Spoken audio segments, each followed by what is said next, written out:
let me start with this with you. What do you think? You've got a whole range of experience across different organizations, different folks in HR.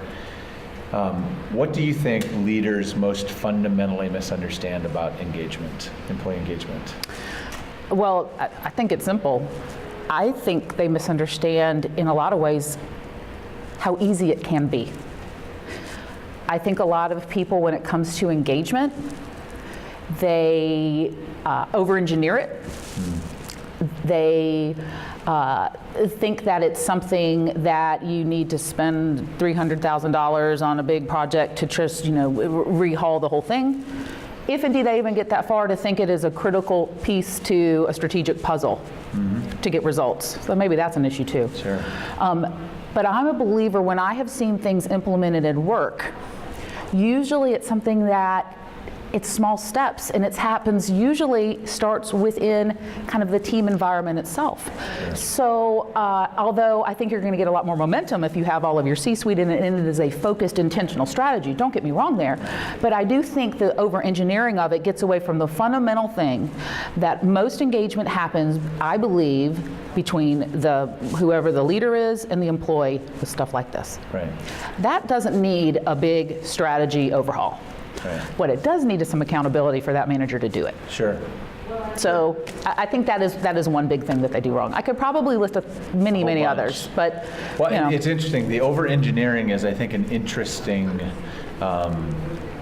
It's an interesting point that's come up a couple of times in conversations that we're overcomplicating something that is as simple as like sit down and make some connection and build some trust, and then Absolutely. From there we can sort some things out. Yes. I mean, instead of overcomplicating it, let's just start with a small step. In my opinion, there's also a great deficit in actually when you're doing maybe a leadership training course, or you have your upward course, your emerging leaders course. The first thing, and I did this in one of the organizations that I worked for, you shouldn't start with what are the legalities of HR and what's recruiting 101, and you start with building trust. Right. That should be the very first course of any kind of leadership training, period, because that's something, or even if it's just a lot of times you'll onboard a new leader who maybe has 20 years of experience in it. That is still going to be a relevant practice to say, we're going to start by building a trust-based organization, and let me talk to you and teach you about what that means. From there on, everything else is going to be, that's the foundation. It's going to be pieces to the puzzle, because that is going to help you shift the organization, connect with customers, understand how you recruit people, understand how you advocate for them and coach them and even fire them. But it starts with the trust piece. And so I think that that's an important thing that a lot of people overlook. Sure. When it comes to that. They look at it as something we'll deal with later, or they don't think about it at all. And you know me, I can just go, yep. But one of the things that I will say though is I was a manager for a long time. I was in executive management. I've been an employee. I've been on both sides of it. I will say that I think the vast majority of leaders, C-suite, middle management, key holder if you're in retail, they want people to be engaged. Yeah. I mean, you can't, anytime I've talked to them, it's not like you have to convince them that this is a better way to practice. They want to. Right. They just don't know how. Right. They don't know how because they're so overwhelmed. Well, they're overwhelmed, and they've worked for bad managers in their life, right? So they don't have role models either. Right. So pull back, think about, I'd love to hear, like, when you think back throughout your career across the different organizations, what was the most effective, most money kind of engagement improvement strategy or process or effort that you went with? Like, give us a nugget that maybe somebody can be inspired by. Okay, I'm going to look right in the camera. This sounds simple. It was making sure people were having regular cadenced one-on-one conversations with their team.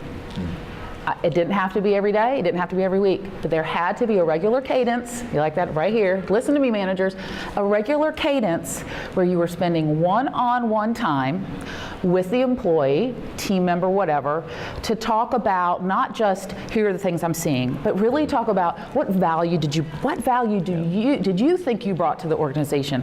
What things did you do where you think you worked within your strengths? Of course, that's right from the Buckingham Group. I can't take credit for that. What can I do to help you? Where you've built that trust to where then they are going to want to bring that feedback to you, as opposed to you spending some time, once a month with, oh, there's a crisis, you've done something wrong, let me talk you through it. Even though I'm advocating for you, I still love you, but you did a lot of things wrong. So to me, that's been, and it's simple and it's free. When I have worked with clients as well, doing some different trainings, and these were for a large, like utility groups, one was for a tech company, it was still amazing to me how many of the leaders who were good leaders, when I asked them, when's the last time you had a one-on-one conversation with your employee? I mean, they literally they'd look down and they were like, I know I should. And some would say, but they know if I don't reach out to them, they're doing great. Right. And then I'm like, no, they don't. They don't. So anyway. Yeah. Awesome. Okay, last question. Okay. I'm handing you a magic wand.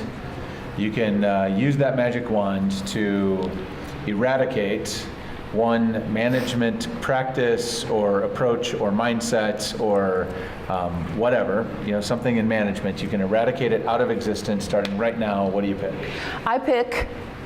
Let me think. I pick that one of the things that is literally a pet peeve to me, and I don't think there's any excuse for it, and I've done it myself as a manager, not modeling the behavior you make others do. Not modeling the behavior. Right. Kind of thinking, they know that I believe in what I'm saying.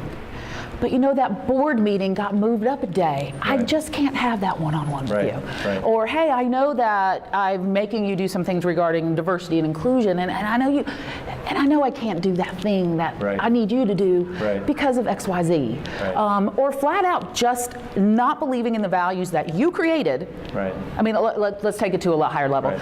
A CEO or C-suite who said, these are the things that we really believe, and do hold other people to account for it, but they don't do it themselves. That is something to me that's unacceptable. Sure. And because the thing that a CEO or a C-suite or any leader that's visible at all, everybody knows when they don't do it. Everybody sees them.